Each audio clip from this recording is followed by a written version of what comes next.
ഞാനിത് എഴുതുമ്പോഴേ ഈ പാട്ടൊക്കെ കേട്ടോണ്ടാണ് എഴുതിയത്. കാരണം കുറേ നാള് ട്രിവാൻഡ്രത്ത് താമസ സമയത്ത് ഞാൻ കേട്ടിട്ടുണ്ടെങ്കിൽ ഒരു വളവിനെ പറ്റി, സുമതി വളവ്.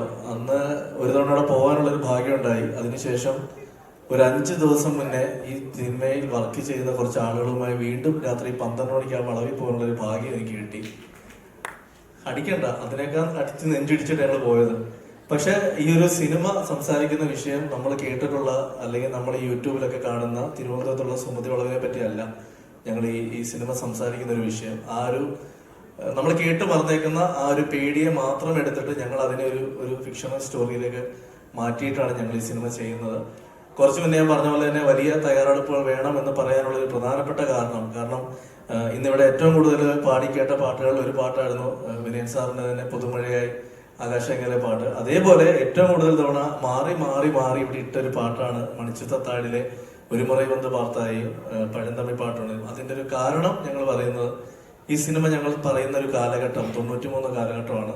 93 വലിയ പ്രത്യേകതയുണ്ട്. 93 ഒരുപാട് മലയാള സിനിമയ്ക്ക് ഹിറ്റുകൾ കിട്ടിയിട്ടുള്ളൊരു വർഷമാണ്. അതിലൊരു വലിയ ഹിറ്റാണ് മണിച്ചിത്രത്താഴ്.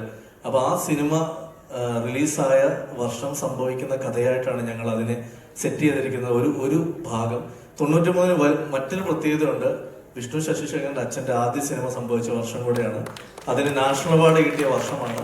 അപ്പം ഇതെല്ലാം കൂടെ എഴുതി ഒത്തു വന്നപ്പോൾ ബ്രിട്ടീഷുകാരെയും 18ാം നൂറ്റാണ്ടും ഒക്കെ അതിനകത്ത് കയറ്റി മുന്നോട്ട് കൊണ്ടുപോയപ്പോൾ വലിയ കുഴപ്പമില്ലാത്തൊരു കഥയായി അത് മാറി. അങ്ങനെയാണ് മാളികപ്പുറത്തിന് ശേഷമുള്ള അടുത്ത സിനിമ സുമതിയോളമാക്കുന്നത്. പിന്നെ ഞാൻ സാധാരണ ഞാൻ എപ്പോഴും രാത്രിയാണ് കൂടുതൽ എഴുതാറുള്ളത്. പക്ഷെ ഈ സിനിമ ഞാൻ പകലിരുന്ന് എഴുതിയത്.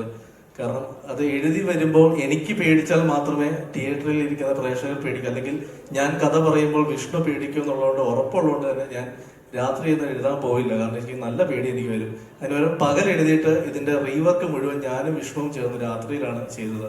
അപ്പോൾ വിഷ്ണുവും ഞാനും ഞങ്ങൾ എഴുതിയ സാധനം നാളെ തിയേറ്ററിൽ എത്തിക്കുമ്പോൾ ഇപ്പൊ വേണേൽ സ്റ്റേജ് ചെയ്യുന്നത് ഞങ്ങൾക്ക് എന്ത് വേണം പറയാം. പക്ഷെ നാളെ അതിന്റെ ഔട്ട് കണ്ടതിന് ശേഷം മാത്രമേ ഇതിനെപ്പറ്റി കൂടുതൽ സംസാരിക്കാൻ പറ്റൂ. ഇപ്പൊ ഈ കണ്ടത് ഞങ്ങളുടെ മനസ്സിലുള്ള ഒരു സ്വപ്നമാണ്. ആ സ്വപ്നത്തിലേക്ക് എത്തുകയാണ്. പിന്നെ എന്റെ ഏറ്റവും വലിയ സന്തോഷം, ഞാനിപ്പോ ചെയ്ത അവസാനത്തെ ലാസ്റ്റ് പടം അത് റിലീസാവാൻ തയ്യാറെടുക്കുകയാണ്. അർജുനാണ് അതിലെ ഹീറോ. അതിന്റെ ഡയറക്ടർ ഇവിടെ എത്തിയിട്ടുണ്ട്. വിഷ്ണു, നമ്മുടെ വിനയൻ സാറിന്റെ മകൻ. വിഷ്ണു എവിടെയോ ഉണ്ടായിരുന്നു. അപ്പം അതിലെ നായകനും അർജുനാണ്. അവൻ തന്നെ ഇതിലേക്ക് വന്നപ്പോൾ വർക്ക് ചെയ്യാൻ കുറച്ച് എളുപ്പമായി. കഥ പറഞ്ഞ് ലൊക്കേഷനിൽ തന്നെ ഞാൻ കാര്യങ്ങൾ ഓക്കെ ആക്കി. അങ്ങനെ എന്ത് അഭിലാഷേട്ടന്റെ സ്ക്രിപ്റ്റ് ആവുമ്പോ കഥ എന്തായാലും അടിപൊളിയായിരിക്കും, നമുക്ക് അങ്ങ് അനുമാനിക്കാം. അഭിലാഷേട്ടാ അതെ അതെ അതെ, ചുമ്മാ അപ്പം പിന്നെ ഞാൻ പറഞ്ഞല്ലേ, ഇത് ഞങ്ങളുടെ 3 പേരുടെ സിനിമയല്ല. ഇതിൽ വർക്ക് ചെയ്യുന്ന ഒരുപാട് പേര് ഇവിടെ വന്നിട്ടുണ്ട്. അവരെ രോമാഞ്ചത്തിലൂടെ നമ്മുടെ ഒപ്പം അനാമികയായിട്ട് വന്നിട്ട്, അനാമികയുടെ അനാമിക മാത്രമല്ല, ഇപ്പൊ ഒരു 3ാമത്തെ കക്ഷിയാണ് കൂടെ. അത് അടുത്ത പടത്തിൽ മനസ്സിലാവും. കാണാനെങ്കിലും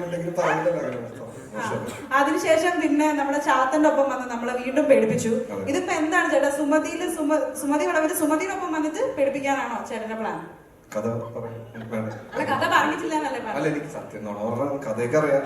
2018 കാറിന്റെ അകത്ത് വെച്ചാണ് കഥ ആദ്യം കേൾക്കണത്. ഞാൻ കഥ കേൾക്കണ വേറെ അതായത് ഞാൻ എന്റെ ജീവിതത്തിൽ ആദ്യമായി അർജുനോട് കഥ പറയുന്നത് നല്ല മഴയത്ത് ഒരു വണ്ടിക്കകത്ത് ഇരുന്നിട്ടാണ്. അർജുന് കാർ വാഷ് ഉണ്ടായിട്ടാണെന്നാ പറയുന്നത്. അന്ന് ഈ കഥ കേട്ടപ്പോ എന്റെ അടുത്ത് അർജുൻ പറഞ്ഞു, ചേട്ടാ എനിക്ക് ഇഷ്ടപ്പെട്ടു, ഞാൻ ചെയ്യട്ടെ എന്ന് ചോദിച്ചു. പിന്നെ എന്നെ വിളിച്ചില്ല ഒരു 1.5 വർഷത്തോളം. അല്ല, അതിന്റെ കാരണം മറ്റൊന്നുമല്ല, എല്ലാത്തിനും അതിന്റെ സമയമുണ്ടെന്ന് പറയും. കാരണം അന്ന് തുറന്നു പറയാം, അന്ന് ആ സിനിമയുമായിട്ട് ഞങ്ങൾ മുന്നോട്ട് പോയപ്പോൾ ആദ്യമേ തന്നെ ഞാൻ പറഞ്ഞ പോലെ തന്നെ ഒരു വലിയ മുതൽ മുടക്കുണ്ട്. അന്ന് അർജുൻ തുടങ്ങിയ സമയമാണ്. ഞങ്ങളെ വിശ്വസിച്ച് പ്രൊഡ്യൂസേഴ്സ് വരുന്നില്ലായിരുന്നു. പക്ഷെ ഇന്ന് അർജുനെ ആയാലും ഞങ്ങളെ ആയാലും വിശ്വസിച്ച് പ്രൊഡ്യൂസേഴ്സ് വന്നപ്പോൾ അതിലൊരു ഏകദേശം ഒരു 6 വർഷത്തിന്റെ ഗ്യാപ്പ് വന്നു. 6 വർഷവും ആ കഥ ചെയ്യാമെന്ന് ഡെയിലി നമ്മൾ മെസ്സേജ് അയക്കുമ്പോൾ സംസാരിച്ചുകൊണ്ട ആളാണ് അർജുൻ. പിന്നെ ലാസ്റ്റ് പടത്തിലൂടെ കെട്ടിപ്പിടിച്ച് സെറ്റാക്കി. അപ്പൊ എല്ലാ